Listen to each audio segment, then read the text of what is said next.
दोस्तों Drupal theming में हम लोगों ने सिल्वर थीम मतलब जो थीम हम बना रहे थे SDC single directory component base हम जो कस्टम थीम बना रहे थे उसमें हम लोगों ने सिल्वर थीम जो है वो क्रिएट कर ली थी। अब हमको क्या करना है, अब हमको ड्रूपल कॉन्फ़िगरेशन से रिलेटेड कुछ काम करना है। उसके बाद में हम लोग कंपोनेंट को जनरेट करना स्टार्ट कर देंगे। तो अगर मैं आपको एक बार थीम का स्ट्रक्चर दिखाऊं तो हमारी थीम का HTML कुछ इस तरीके से था।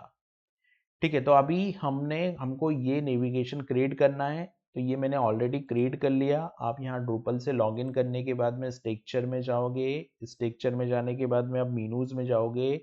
ये स्ट्रक्चर आ गया, मीनूज आ गया। इस मीनूज में हम गए तो यहाँ पर मेन मीनू, ये मेन नेविगेशन है। मेन नेविगेशन को मैंने एडिट किया तो आप देखोगे ये सारा नेविगेशन जो है वो मैंने क्रिएट कर लिया। लेकिन यहाँ पे इसके ऑर्डर हम चेंज कर देते हैं। जिससे सबसे पहले होम आ जाएगा, होम के बाद में यहाँ पे अबाउट, तो यहाँ पर होम अबाउट हो गया। उसके बाद में हमको क्वालिटी, तो क्वालिटी होम अबाउट और यहाँ पर क्वालिटी आ गया। क्वालिटी के बाद में फिर यहाँ पर स्किल, तो क्वालिटी के बाद में यहाँ पे स्किल आ गया।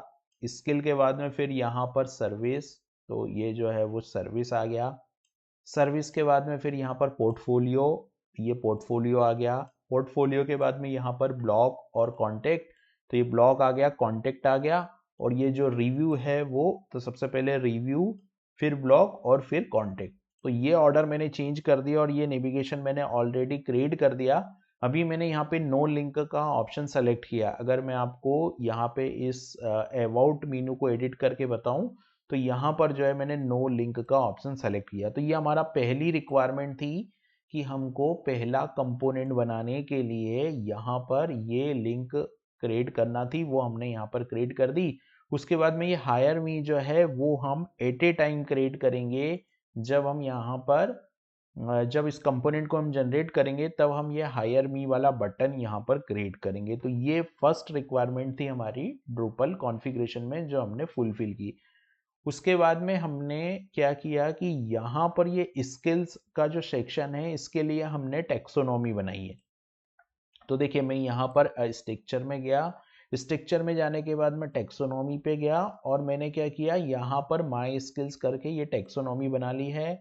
और टेक्सोनॉमी में ये हमने सारे टर्म बना लिए। अब हम क्या करेंगे, अब हम जब कोड लिखेंगे तब हम ये जो परसेंटेज वाली फील्ड है वो हम कंटेंट टाइप में बनाएंगे। यानी कि हम एक कंटेंट टाइप बनाएंगे स्किल्स, और उस कंटेंट टाइप में ये जो परसेंटेज वाली फील्ड आ रही है इसकी भी हम एक वैल्यू बनाएंगे, एक फील्ड वैल्यू यहाँ पर बनाएंगे। तो आप देखोगे यहाँ पर हमारा ये टेक्सोनॉमी वाला काम हो चुका है। ठीक है, अब इस तरह की जो चीजें होती है, देखिए यहाँ पर दो फील्ड है, अगर देखा जाए तो दो फील्ड है। तो इन दो फील्ड को हमको, एक तो जैसे HTML है, अब HTML में 95%, तो HTML 95%, तो इसको हमको मैनेज करना है। तो ये कैसे मैनेज होगा, अगर मैं यहाँ मैनेज फील्ड में जाता हूँ, ये मैनेज फील्ड है मेरा, और इस मैनेज फील्ड में जाके हम एक फील्ड और यहाँ पर क्रिएट कर सकते हैं जो कि परसेंटेज फील्ड होगी। तो ये टर्म है, और इस टर्म में जैसे मैंने यहाँ पर एक फील्ड और ऐड कर दी जो कि ये बताएगी कि कितने परसेंटेज है, परसेंटेज की वैल्यू क्या है, या यहाँ पर इसके HTML में ये वैल्यू नाउ करके एक क्राइटेरिया है वैल्यू नाउ। तो वैल्यू नाउ में अगर मैं इस वैल्यू को ऐड कर दूं, यहाँ पर एज ए प्लेन टेक्स्ट करूं और इसको कंटिन्यू करूं, यहाँ पर मैं वैल्यू नाउ करके एक फील्ड अभी ऐड कर देता हूं।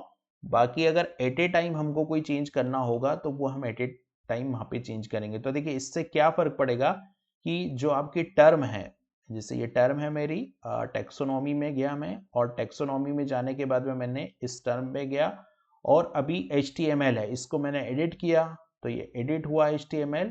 और यहाँ पर ये वैल्यू नाउ, तो वैल्यू नाउ में मैंने ये वैल्यू यहाँ पर पुट कर दी कि जैसे मेरे को 99 वैल्यू सेलेक्ट करनी है, तो मैंने 99 वैल्यू पुट करके यहाँ पे सेव कर दिया। तो एक क्राइटेरिया ये हो सकता है ना। अभी हम ये वैल्यू यहाँ पर मैंने सारी टेक्सोनॉमी टर्म को क्रिएट कर दिया है। अब हम क्या करते हैं कि ये वैल्यू को भी अपडेट करते हैं। तो जैसे CSS में अपन जाएंगे तो CSS में मुझे कितना रखना है, 85% रखना है, तो मैं यहाँ पर 85 रख देता हूँ। ये CSS में मैंने 85 कर दिया, सेव कर दिया। उसके बाद में मेरे को PHP में जाऊंगा, तो ये PHP इसको मैंने एडिट किया और आप PHP में देखोगे तो 90% है, तो मैं PHP में यहाँ पर 90 रख दूंगा। ये PHP में 90 हो गया, सेव कर दिया। उसके बाद आप देखोगे तो जावास्क्रिप्ट में भी मुझे 90 रखना है, तो मैं जावास्क्रिप्ट को एडिट किया और यहाँ पर मैंने जो है जावास्क्रिप्ट को भी 90 रख के सेव कर दिया। तो आप देखोगे ये पूरा स्किल सेट हमारा रेडी हो गया। अब हम क्या करेंगे कि जितने भी कंपोनेंट है, देखिए अगर मैं यहाँ पे स्पेक्ट एलिमेंट करके बताऊं, तो स्पेक्ट एलिमेंट करने पे ये जितना भी सेक्शन आ रहा है, जैसे पहला सेक्शन है तो ये एक कंपोनेंट है, फिर ये एक कंपोनेंट है, फिर यहाँ पर आप देखोगे तो ये सेक्शन आ रहा है, ये वाला जो सेक्शन आ रहा है एजुकेशन वाला, तो एजुकेशन वाला सेक्शन जो है वो एक कंपोनेंट है। तो सारे एक एक करके कंपोनेंट हम बनाते जाएंगे और क्रिएट करते जाएंगे। तो अभी हमारी रिक्वायरमेंट क्या थी? हमारी रिक्वायरमेंट थी यहाँ पर ये नेविगेशन हमने बना लिया और हमने स्किल सेट का पूरा काम यहाँ पर कर लिया।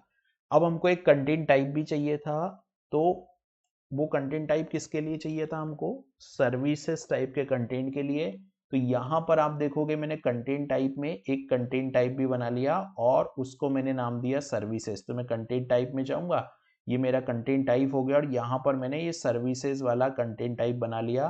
तो यहाँ पर आप देखोगे बॉडी और आइकॉन, तो बॉडी मतलब ये वाला कंटेंट हो गया मेरा, आइकॉन मतलब ये आइकॉन की बात हो रही है, और टाइटल मुझे 3 फील्ड यहाँ पर चाहिए थी, तो मैंने यहाँ पर बॉडी, आइकॉन और टाइटल। टाइटल तो डिफॉल्ट फील्ड होती है, तो टाइटल तो हमारे पास में डिफॉल्ट फील्ड में मिल जाएगा। तो मैंने क्या किया, इन तीनों फील्ड को लेके यहाँ पर जो है वो सर्विसेज कंटेंट टाइप भी मैंने यहाँ पर बना लिया। अब देखिए पोर्टफोलियो है, तो पोर्टफोलियो के लिए भी हमको यहाँ पर एक टेक्सोनॉमी लगेगी और एक टेक्सोनॉमी लगने के बाद में एक कंटेंट टाइप लगेगा। तो मैं एक कंटेंट टाइप बना लेता हूँ यहाँ पर पोर्टफोलियो। तो मैं जाता हूँ कंटेंट टाइप में, ये कंटेंट टाइप में हम गए और यहाँ पर हम एक नया कंटेंट टाइप क्रिएट करेंगे। तो यहाँ पर हम गए और यहाँ पर हम एक नया कंटेंट टाइप क्रिएट करेंगे और उस कंटेंट टाइप को हम नेम देंगे पोर्टफोलियो। तो यहाँ पर ऐड कंटेंट टाइप में गया, इसमें एक इमेज आएगी और एक इमेज आने के बाद में टेक्सोनॉमी आएगी। तो हम यहाँ पर दो फील्ड बनाएंगे, एक टेक्सोनॉमी बनाएंगे और एक इमेज बनाएंगे। तो यहाँ पर मैंने कंटेंट टाइप, ये कंटेंट टाइप क्रिएट कर लिया, सेव कर दिया, इसको डिसेबल किया और इसको सेव किया। अब यहाँ पर एक टेक्सोनॉमी टर्म भी हम क्रिएट करेंगे और वो भी पोर्टफोलियो के नाम से ही क्रिएट करेंगे। तो मैं यहाँ जाता हूँ, यहाँ पे जाने के बाद मैं स्ट्रक्चर में जाता हूँ, ये स्ट्रक्चर आ गया और स्ट्रक्चर में आने के बाद में हमको जाना है टेक्सोनॉमी में, ठीक है। तो ये स्ट्रक्चर आ गया और स्ट्रक्चर में आने के बाद में हमको यहाँ पर टेक्सोनॉमी में जाना है, ये स्ट्रक्चर आ गया। अब हम टेक्सोनॉमी में जाएंगे और टेक्सोनॉमी में जाने के बाद में हम यहाँ पर डिज़ाइन डेवलपमेंट और मार्केटिंग, डिज़ाइन डेवलपमेंट मार्केटिंग, ये हम एक टेक्सोनॉमी यहाँ पर क्रिएट करेंगे, डिज़ाइन डेवलपमेंट और मार्केटिंग। तो यहाँ पर हमने टेक्सोनॉमी में गए और टेक्सोनॉमी में जाने के बाद में यहाँ पर हम एक ऐड कर लेते हैं टेक्सोनॉमी और जिसको नाम दूंगा मैं पोर्टफोलियो। तो यहाँ पर हम गए और यहाँ पर हमने पोर्टफोलियो करके एक टर्म क्रिएट कर ली। अब यहाँ पर मैं देखूंगा डिज़ाइन डेवलपमेंट और मार्केटिंग, राइट। तो सबसे पहले यहाँ पर ऐड टर्म में जाता हूँ, ये ऐड टर्म आ गई और यहाँ पर मैं एक टर्म ऐड करूंगा जिसको नाम दूंगा डिज़ाइन। तो यहाँ पर मैंने टर्म ऐड की और इसको मैंने बोला डिज़ाइन, तो ये आ गई डिज़ाइन। और डिज़ाइन के बाद में एक आएगा अपना डेवलपमेंट, तो अपन यहाँ चलते हैं और ये डेवलपमेंट ले लेता हूँ मैं। तो डिज़ाइन और डेवलपमेंट, इसको मैंने बोल दिया यहाँ पर डेवलपमेंट, डिज़ाइन और डेवलपमेंट, और फिर आएगा मार्केटिंग। तो डिज़ाइन डेवलपमेंट और मार्केटिंग, तो ये हो गया यहाँ पर मार्केटिंग, डिज़ाइन डेवलपमेंट और मार्केटिंग। ये अब ये एक फील्ड और क्रिएट करनी, वो इस इमेज के लिए क्रिएट करनी, तो वो भी हम क्रिएट कर लेते हैं। और स्ट्रक्चर में चलते हैं, कंटेंट टाइप में चलते हैं, ये कंटेंट टाइप आ गया और कंटेंट टाइप में जाने के बाद में पोर्टफोलियो में चलते हैं, ये पोर्टफोलियो आ गया और पोर्टफोलियो में यहाँ पर अपन क्रिएट अ न्यू फील्ड करेंगे और क्रिएट अ न्यू फील्ड में रेफरेंस फील्ड क्रिएट करेंगे। ये रेफरेंस फील्ड क्रिएट की, यहाँ पर मैं नेम दे देता हूँ पोर्टफोलियो।